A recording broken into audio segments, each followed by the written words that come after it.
할렐루야. 한 주간 평안하셨죠? 우리 함께 6월 19일 수요일 저녁 예배를 성부, 성자, 성령의 이름으로 드립니다. 다 같이 사도신경으로 신앙 고백합니다. 나는 전능하신 아버지 하나님 천지의 창조주를 믿습니다. 나는 그의 유일하신 아들 우리 주 예수 그리스도를 믿습니다. 그는 성령으로 잉태되어 동정녀 마리에게서 나시고 본디오 빌라도에게 고난을 받아 십자가에 못 박혀 죽으시고 장사된 지 사흘 만에 죽은 자 가운데서 다시 살아나셨으며 하늘에 오르시어 전능하신 아버지 하나님 우편에 앉아 계시다가 거기로부터 살아있는 자와 죽은 자를 심판하러 오십니다. 나는 성령을 믿으며 거룩한 공교회와 성도의 교제와 죄를 용서받는 것과 몸의 부활과 영생을 믿습니다. 아멘. 네, 우리 함께 찬송가 425장 하시겠습니다. 425장. 예전 찬송가는 217장이고요. 주님의 뜻을 이루소서 425장 함께 찬송합니다.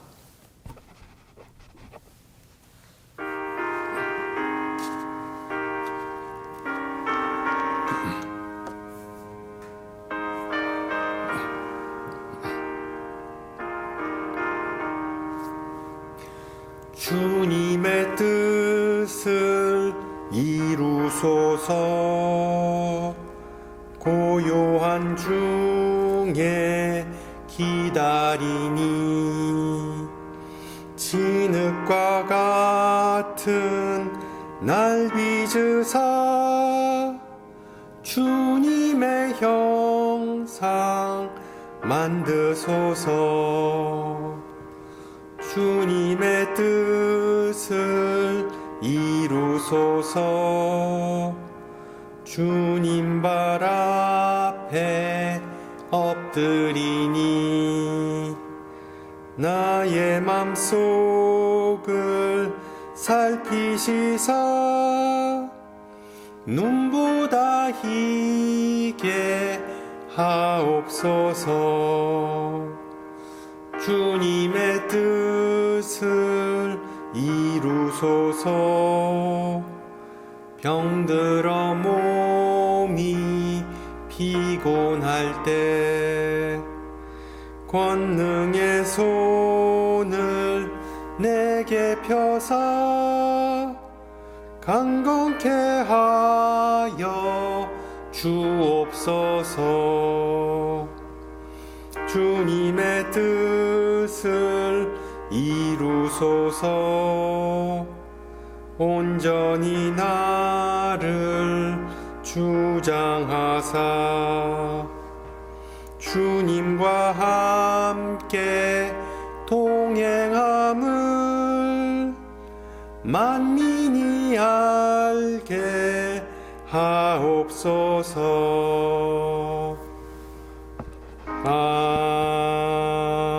아멘.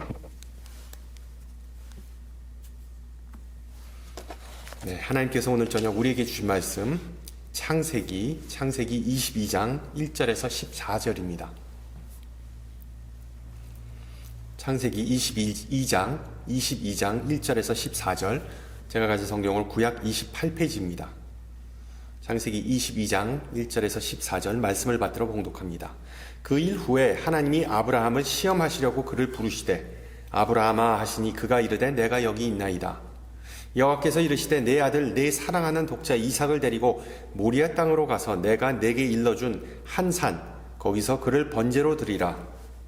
아브라함이 아침에 일찍이 일어나 나귀의 안장을 지우고 두 종과 그의 아들 이삭을 데리고 번제에 쓸 나무를 쪼개어 가지고 떠나 하나님이 자기에게 일러주신 곳으로 가더니 제3일에 아브라함이 눈을 들어 그곳을 멀리 바라본지라.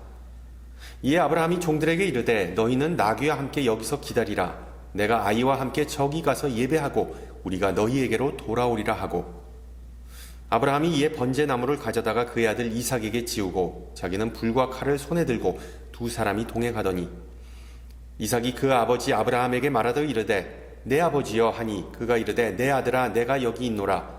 이삭이 이르되 불과 나무는 있거니와 번제할 어린 양은 어디 있나이까.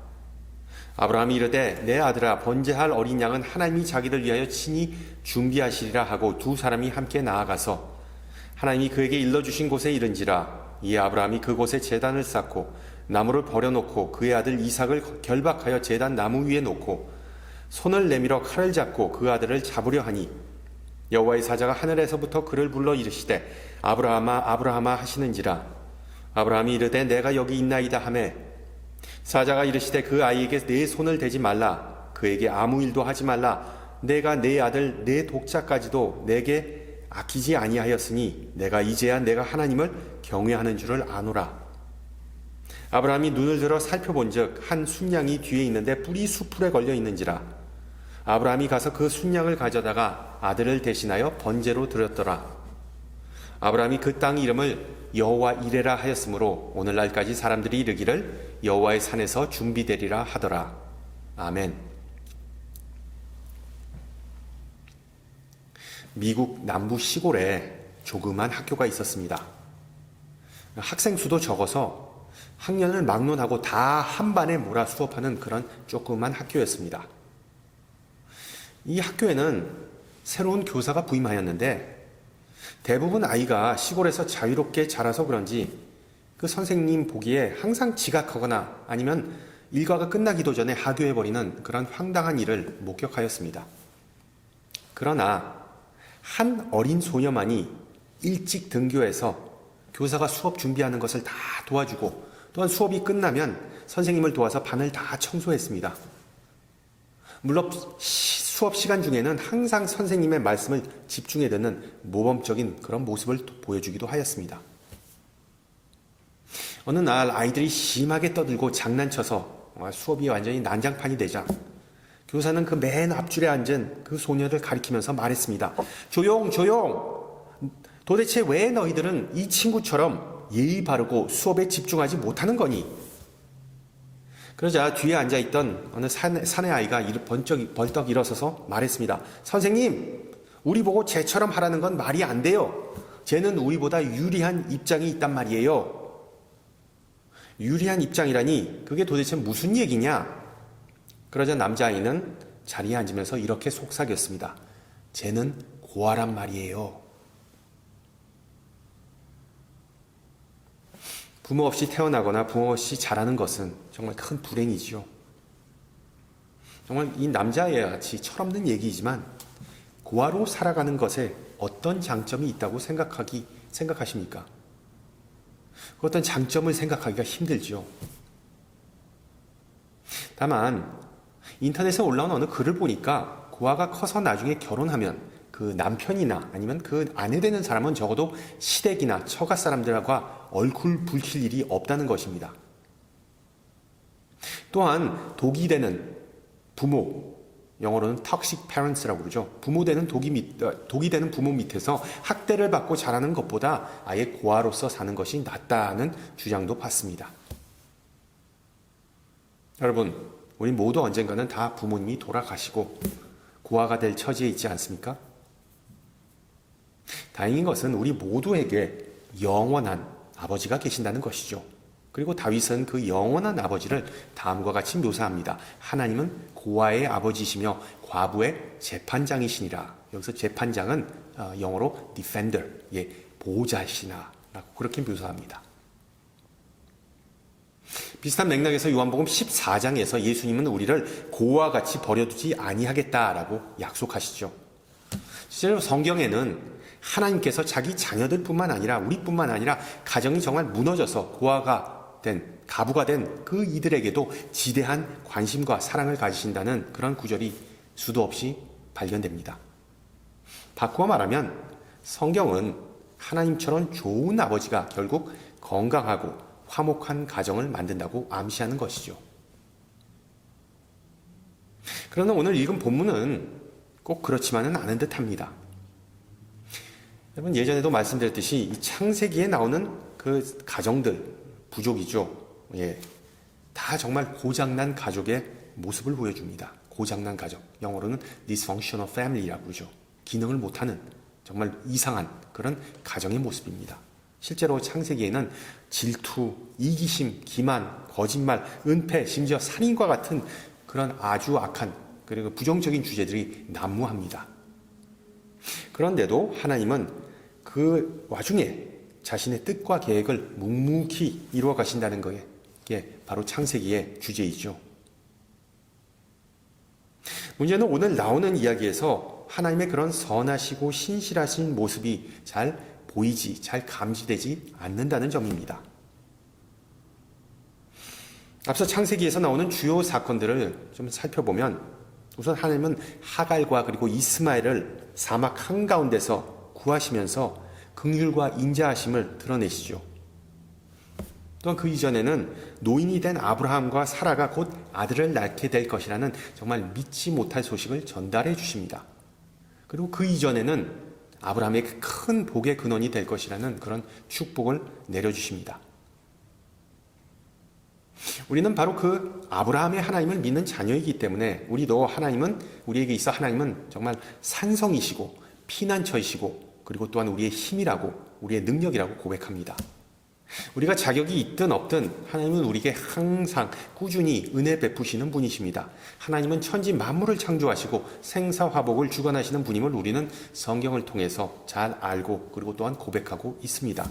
그런 하나님이 갑자기 청천벽력과 같은 말씀을 하십니다. 내 아들, 내 사랑하는 독자 외아들 이삭을 데리고 모리아 땅으로 가서 내가 내게 알려준 어느 한 산 거기서 그를 번제로, 그러니까는 각을 떠서 피를 다 뽑아내고 그리고 완전히 다 불태버리는 그런 제사, 번제를 드리라 라고 말씀하십니다. 그리고 이 명령을 들은 아브라함의 반응을 주목하세요. 아브라함은 갑자기 충격을 받아서 정신 나간 모습을 보여주지 않습니다. 정신이 말짱한 듯한 모습을 보여주죠. 아침에 일찍 일어나서 낙익을 챙기고 2명의 하인과 자기 아들을 이삭을 대동한 채 산 꼭대기로 올라갑니다. 그리고 그곳에서 인신공양, 휴먼 사크리파이스 하기에 적합한 크고 그리고 널찍한 바위를 찾기 시작합니다. 이런 아브라함의 모습은 우상과 거짓 신들에게 자녀를 희생제물로 바쳤던 고대 근동 지방의 여러 부족과 여러 사람들과 별반 다를 바가 없어 보입니다. 그렇습니다. 오늘 본문에 소개된 하나님의 모습과 아브라함의 모습은 어떻게 보면 우리에게 전혀 익숙하지 않은 모습이죠. 성경이 아브라함을 하나님의 친구이자 믿음의 조상으로 소개하는 것과는 전혀 일치하지 않아 보이는 내용입니다. 솔직히 말해서 오늘 본문에 나오는 내용은 우리 현대인의 처지에서 보면 더도 덜도 아닌 전형적인 아동 학대이죠. 더 큰 문제는 그 누구도 아닌 바로 하나님 아버지께서 그런 명령을 이삭의 아버지 아브라함에게 내렸다는 것입니다. 십계명이라는 그 법전이 완성돼서 이스라엘 백성에게 시내산 위에서 전달되기 한참 전이죠. 대부분의 히브리인들은 하나님께서 생명을 귀히 여기시고 살인을 금하신다는 것을, 살인을 싫어하신다는 것을, 그 사실을 다 알고 있었습니다. 그것은 그들에게 있어 암묵적인 사실이었습니다. 물론 그 당시에는 기록된 내용이 없었지만 오직 구전된, 그러니까 입에서 귀로 전해진 내용을 통해서 그런 가르침이 전달되었습니다. 그들은 창세 후에 가인이 아벨을 죽인 이야기를 이미 다 알고 있었습니다. 그런 이유로 수백 년 후에, 창세기 후백 년 후에 출애굽 시대의 히브리 산파들은 히브리 아기들을 다 죽여버리라는 그 바로의 명령에 불복종했던 것이죠. 그러나 오늘 본문에서 하나님은 아브라함에게 대체로 이렇게 말씀하시는 것입니다. 내가 지금까지 옳다고 여겼던 것은, 내 뜻이라고 내 법이라고 여겼던 것은 싹 다 무시하고 그냥 내가 지금 너에게 시키는 대로 따라해라. 살인하지 말라는 하나님의 뜻에, 하나님의 그 계명에 관해 아브라함이 헷갈렸을 가능성은 전혀 없었습니다. 모리아 지방에 있는 어떤 산 위에 올라가서 아들을 눕히고 칼을 들었을 당시 그는 과연 어떤 이유나 생각 때문에 살인하지 말라라는 하나님의 그 암묵적인 계명을 어기고자 했을까요? 물론 성경은 아브라함의 심정이나 사견에 대해 아무런 설명을 제공하지 않습니다. 그러나 조금 전에 말씀드린 것처럼 가장 중요한 이유는 다름 아닌 순종이었습니다. 순종. 아브라함은 하나님께서 자신에게 말씀하신 바를 그대로 따라 행했습니다. 이삭의 희생, 아니면은 영어로는 The Binding of Isaac 이라고 불리는 오늘 본문은 정말 이상하다 못해 도덕적으로 큰 문제가 되는 내용이죠. 여러분 생각해 보세요. 자신의 자식을 죽이라는 명령을 들은 아버지는 그대로 따라합니다. 그대로. 동시에 그 아버지는 신앙의 위인이라는 칭호를 또한 얻게 되죠. 현대인의 관점에서 이런 이야기는 솔직히 말이 안 되기 때문에 상당한 불편함을 초래합니다. 우리에게 있어서 상당한 불편함을 전해주죠. 오죽하면 미국 주요 교단들이 사용하는 그 어린이 교회학교 교과 내용의 커리큘럼에 이 창세기 22장의 내용이 싹 다 빠졌다는 내용, 빠졌다는 것이 아니겠습니까? 오늘 내용을 아무리 순종에 대해서 잘 포장하더라도 그 어린아이들에게 있어, 교회 학교 어린아이들에게 있어서는 정말 더할 나위 없이 무섭고 끔찍한 내용이기 때문입니다. 물론 성경의 모든 내용이 다 이해하기 쉽거나 해석이 쉽지는 않더라도 오늘 본문에 나온 이야기는 어떻게 보면 해답보다는 더 많은 질문을 초래하는 어려운 본문입니다. 물론 이 본문에 관해 제 해석만이 맞는다고 주장하는 것은 아닙니다. 제가 무슨 하나님의 뜻과 계획에 대해 전매 특허를 가진 사람도 아니지 않습니까? 다만 제가 공부했던 시절을 이렇게 돌이켜보면 어떤 책의 내용이 난해하고 저자의 의도를 파악하기 힘들어서 정말 읽기가 힘들 때, 진도가 안 나갈 때 저는 그 어려운 부분은 잠시 제쳐두고 그냥 책의 끝부분으로 가서 결론으로 점프하곤 했습니다. 아무리 저자가 글을 난해하게 꼬아서 썼더라도 결국 책 끝부분에 가서는 그 내용을 다시 반복하고 간략하게 정리한다는 것을 알았기 때문이죠. 여러분, 그렇다면 오늘 이야기의 결론은 과연 무엇일까요? 간단하죠. 바로 하나님께서 예비하신다, 하나님께서 제공하신다입니다. 하나님의 섭리. 이것이야말로 아브라함이 유일하게 믿고 확신했던 것이라고 우리는 볼 수 있습니다.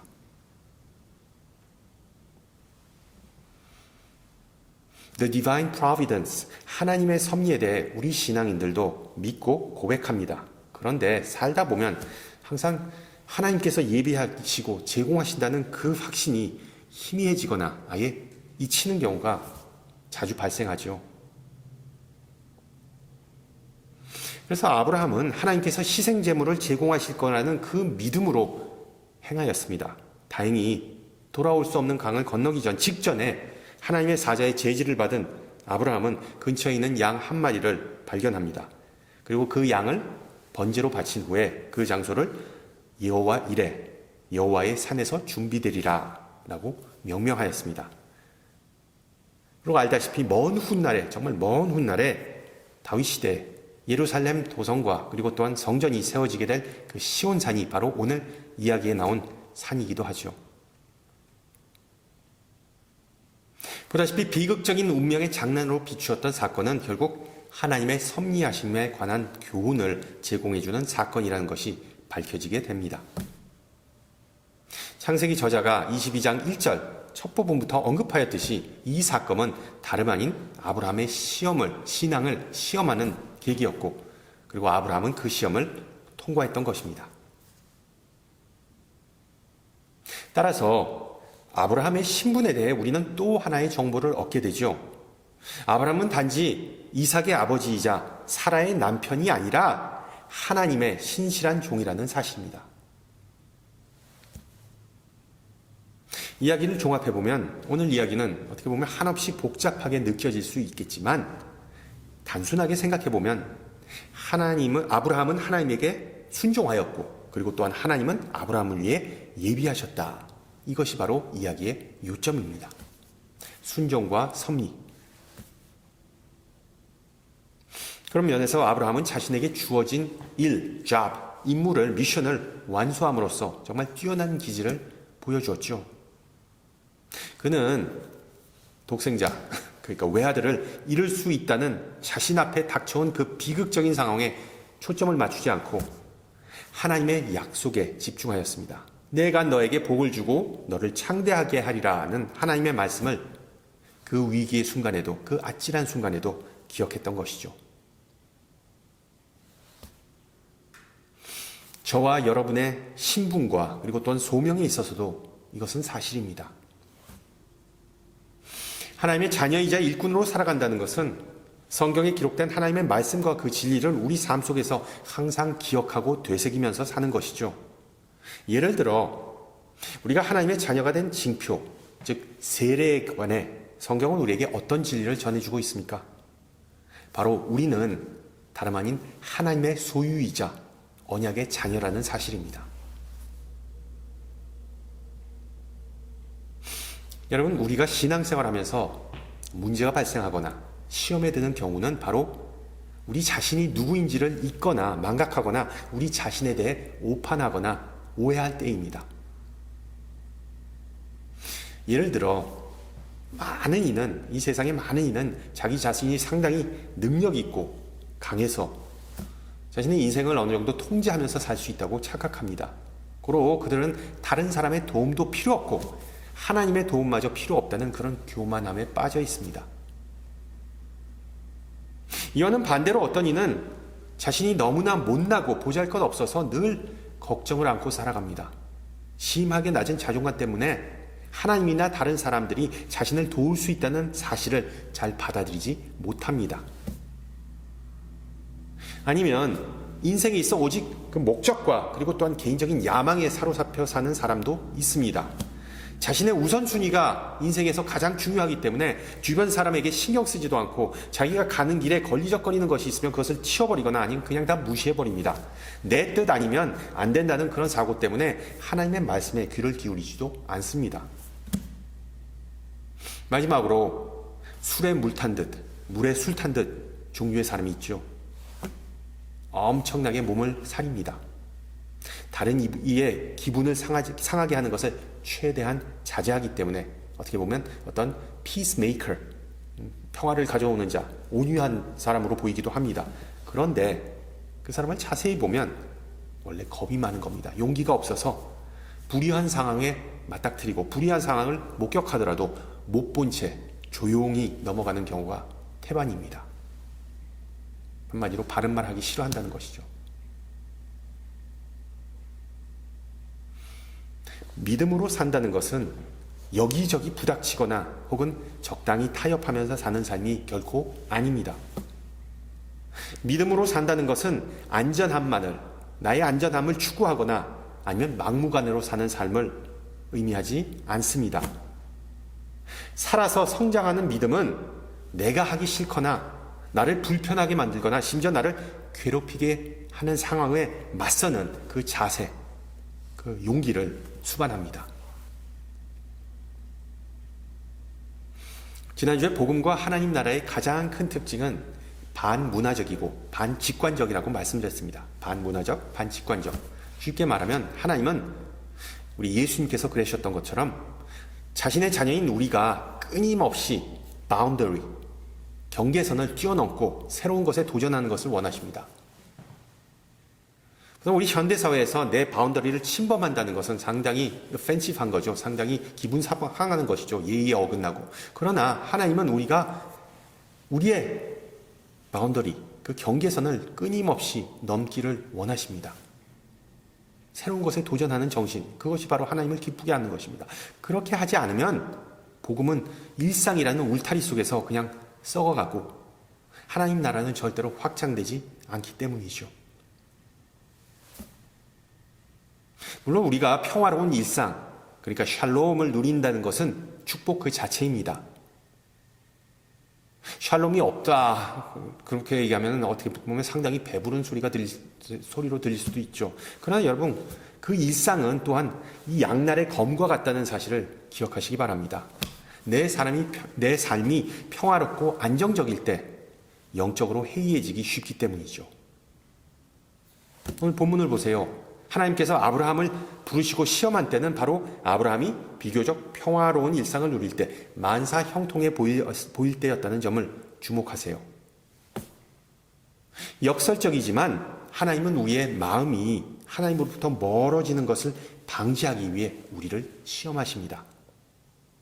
하나님의 말씀과 하나님의 변치 않는 그 사랑을 우리가 기억하고 의지할 수 있게 하나님은 가끔 경종을 울리시는데 그것이 바로 시련과 시험이죠.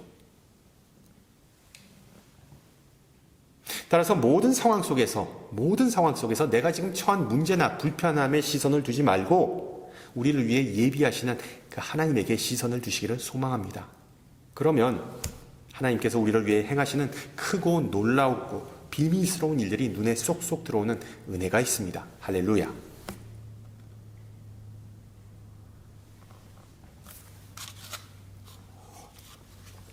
오늘 읽은 본문에서 우리가 자주 놓치는 또 하나의 중요한 내용이 있는데 그것은 바로 하나님께서 아브라함에게 주신 명령은 성경에서 유일하다는 것입니다. 다시 말씀드리죠. 하나님께서 아브라함에게 주신 명령은 성경에서 유일하다는 점입니다.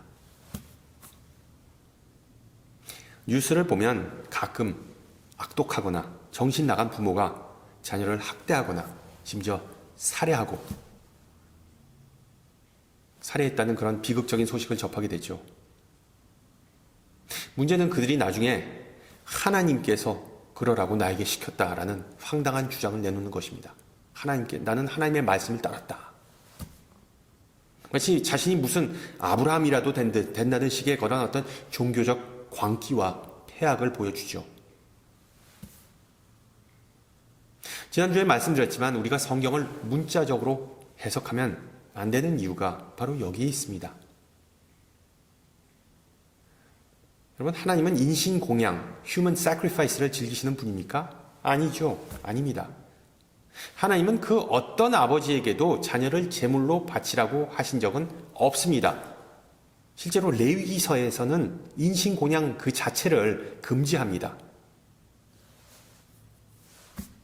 따라서 이 갈림길에서는 아브라함은 하나님의 명령을 따르지 않아도 됐습니다. 따를 수도 있었지만 따르지 않을 수도 있었습니다. 그냥 자기 가족과 평범하지만 화목한 삶을 누릴 수도 있었습니다. 하나님의 말씀을 무시하고 그렇게 살 수도 있었습니다. 그러나 아브라함은 그런 선택을 하지 않고 하나님에게 충성하는 길을 선택했습니다. 그리고 하나님은 그런 아브라함을 통해 정말 유례가 없는 큰 나라를 이루셨습니다. 감사하게도 하나님은 오직 아브라함에게만 자녀를 바치라고 명령하셨습니다. 맞죠? 우리에게 자녀를 바치라고 하시지 않습니다. 문제는 오늘날의 많은 부모가 자녀를 실제로 희생하고 있다는 사실입니다. 무슨 의미일까요? 대체로 남성은 과제지향적이고 그리고 여성은 관계지향적입니다. 그리고 이런 차이는 좋을 수도 있지만 나쁜 결과를 낳기도 합니다. 여러분, 우리나라에서 옛날에 남성을, 가장을 바깥 양반이라고 했죠. 그 왜 그렇습니까? 남자들이 일에 너무 집중하다 보니까 정말 바깥 사람처럼 느껴지는 겁니다. 어떻게 보면 하나님과 또한 가족을 위해 남는 시간이 없을 때가 많습니다. 미국 교회나 한국 교회나 성도들의 한 60, 70%가 다 여성이라는 것을 보면 정말 확인할 수 있는 사실이죠. 가장이 물리적으로, 실질적으로, 그리고 감정적으로 가정에서 시간을 못 보내니까 자녀에게는 당연히 엄마만이 남아있을 뿐입니다. 어머니와 더 많은 시간을 보내게 됩니다. 그렇지만 아빠, 엄마, 정말 부모가 함께 두 사람이 다 자녀의 양육에 능동적으로 관여하면 자녀들은 정서적으로 더 큰 안정감을 느끼고 그 비행아동이 될 가능성이 현저히 낮아진다는 연구 결과 수두룩하죠. 여러분 한번 생각해 보세요. 자녀는 가정에 없는 아버지 그 공백을 어떻게 메우겠습니까? 다른 친구들과 어울리면서 부모의 말이 아니라 친구들의 말을 듣게 됩니다. 또한 세상 문화에 홀딱 빠져버리게 됩니다. 따라서 애들이 비디오 게임만 하루 종일 한다고 너무 뭐라고 불평하거나 혼내지 마세요. 아빠의 책임이 큽니다. 뭐 그렇다고 부모가 어떤 아빠가 헬리콥터 아빠가 된다든 그런 뜻은 아니죠. 자식을 무조건 통제하고 그리고 푸시하면서 자녀와의 원만한 관계보다 그 자녀의 목적 달성에만 집중하는 부모 많습니다. 어떻게 보면 부모 자신의 욕심과 자존심 때문에 자녀를 망치고 정말 이삭처럼 희생해버리는 그런 경우이죠. 물론 모든 아빠가 그런 극단적인 유형의 부모는 아닙니다. 제가 말씀드리고자 하는 바는 하나님 아버지는 우리를 방치하거나 아니면 몰아붙이는 분이 아니라는 것입니다. 나 자신보다 나를 더 잘 아시기 때문에 내가 얼마만큼의 무거운 짐을 질 수 있는지 가장 잘 아는 분이십니다. 그래서 아브라함을 시험하셨던 것이죠.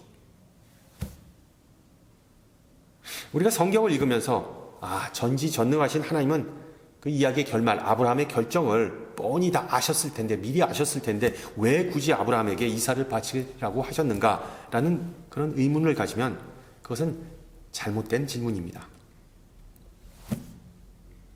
하나님의 본래 의도는 우리가 어떤 선택을 하든 선하신 하나님은 우리를 항상 이해하시고 우리와 항상 함께 하신다는 것이 오늘 본문의 메시지입니다. 제가 아동부 사역을 하면서 느낀 부분인데 우리 자녀들은 완벽한 아버지를 필요하지 않습니다. 한번 생각해 보세요. 아브라함도 얼마나 부족하고 흠이 많았던 사람이었습니까? 우리 자녀들은 하나님처럼 신실한 아버지를 필요로 합니다.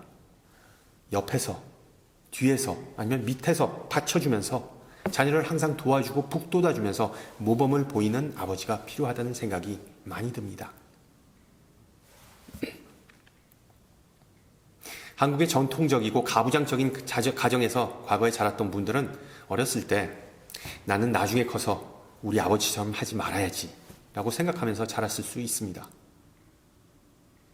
아버지가 지금 살아계시든 돌아가셨든 마음 한구석에는 아버지에게 아쉬웠던 부분이 늘 존재하지 않습니까? 물론 그것이 시간이 지나면 다 그냥 추억이지만 중요한 것은 여러분이 부모의 실수와 허물을 반복하지 않아야 한다는 것입니다. 나는 우리 아버지처럼 그러지 말아야지라고 정말 말 그대로 하면서 아이하고 잔뜩 놀아주기만 하고 이것저것 다 사주고 아이가 하자는 대로 다 해주는 부모, 이 세상에 상당히 많습니다. 정말 작용 반작용이죠. 그 얼마나 큰 폐해입니까? 결과적으로 그 금쪽 같은 내 새끼와 같은 그 육아 TV 쇼가 유행했던 게 그런 맥락에서 아니겠습니까? 심지어 요즘 사람들은 한국에서는 자녀도 안 낳기 때문에 애완견을 그렇게 많이 기르죠. 애완견에게도 그렇게 해주니까 완전히 그냥 우상처럼 받들어주니까 애완견 길들이기 TV쇼도 정말 많이 유행하는 웃지 못할 상황이 발생한 것입니다. 자녀가 요구하면 무조건 오케이. 자녀 뜻이 부모의 뜻. 여러분, 이건 올바른 양육법이 아닙니다. 또한 하나님의 양육법과는 아무런 상관이 없습니다. 하나님은 우리 아버지가 돈 버는 ATM 기계가 아니라 축복의 통로로 우리 자녀들에게 비치기를 원하십니다. 이게 어떤 의미일까요? 바로 자녀들이 우리 아빠는 하나님과 친밀한 관계를 맺고 있는 사람, 하나님의 사람이라는 그 확신을 가지는 것입니다. 그것이 바로 축복의 통로가 된다는 것입니다. 여러분, 오늘 본문에 나온 이삭을 보세요. 이야기 내내 아무 말도 끽소리도 못하고 매정하고 그 무서운 아버지의 모습에 놀라서 아마 기절초풍하였겠죠. 그러나 동시에 아빠는 하나님과 대화하고 하나님에게만 충성하는 분이라는 그 생각이 내리에 영원히 바뀌게 되었을 겁니다. 마찬가지로 여러분의 자녀들이 여러분의 모습을 보면서 아빠, 엄마는 하나님과 소통하고 하나님만을 섬기는 분이시구나 라는 그 확신을 가지는 은혜가 우리 모두에게 있기를 축원합니다. 함께 기도합니다. 사랑이 많으신 주님, 오늘 저녁 아브라함의 이야기를 통해 하나님은 어떤 분이시고 우리가 어떤 사람인지를 다시 한번 알게 해주심을 감사드립니다. 우리는 때론 하나님의 기대감이 너무 높고 버겁다고 느낄 때가 있습니다. 우리 마음대로 하고자 하는 기질 때문에 내려놓지 못함을 고백합니다. 또한 하나님께서 명령하실 때 그 의도와 목적의 의문을 품으면서 먼저 한 걸음 내딛는 것을 힘들어할 때가 있습니다. 그리고 인간의 삶 속에 존재하는 수많은 불확실성 때문에 모든 것을 주님께 맡기고 의지하는 결단을 내리지 못할 때가 많음을 고백합니다. 성경을 통해 우리에게 주신 말씀이 비록 이해하고 순종하기 힘들지라도 결국 주님의 선하심과 신실하심이 최종적으로 승리한다는 것을 보여주셨습니다.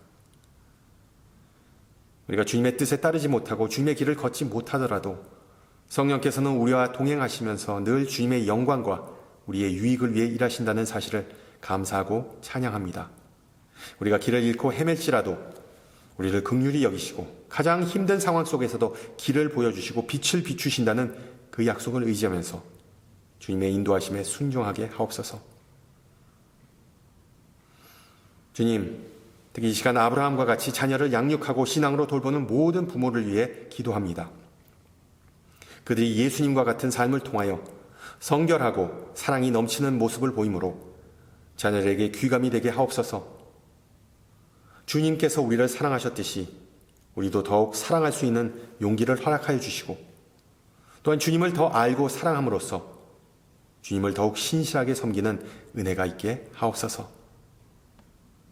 함께 주님과 주신 기도합니다. 하늘에 계신 우리 아버지, 아버지의 이름을 거룩하게 하시며 아버지의 나라가 오게 하시며 아버지의 뜻이 하늘에서와 같이 땅에서도 이루어지게 하소서. 오늘 우리에게 일용할 양식을 주시고 우리가 우리에게 잘못한 사람을 용서하여 준 것 같이 우리 죄를 용서하여 주시고 우리를 시험에 빠지지 않게 하시고 악에서 구하소서. 나라와 권능과 영광이 영원히 아버지의 것입니다. 아멘. 네, 지금 벌써 VBS 둘째 날입니다. 예, 우리 아이들이 정말 오늘 설교 주제처럼 우리 아이들이 정말 무럭무럭 자라고 신앙적으로 자라고 그리고 또한 하나님의 충성스러운 일꾼으로 자라기 위해서 우리 부모님들의 기도와 관심을 부탁드립니다. 저는 다음 주 이 시간에 뵙겠습니다. 샬롬.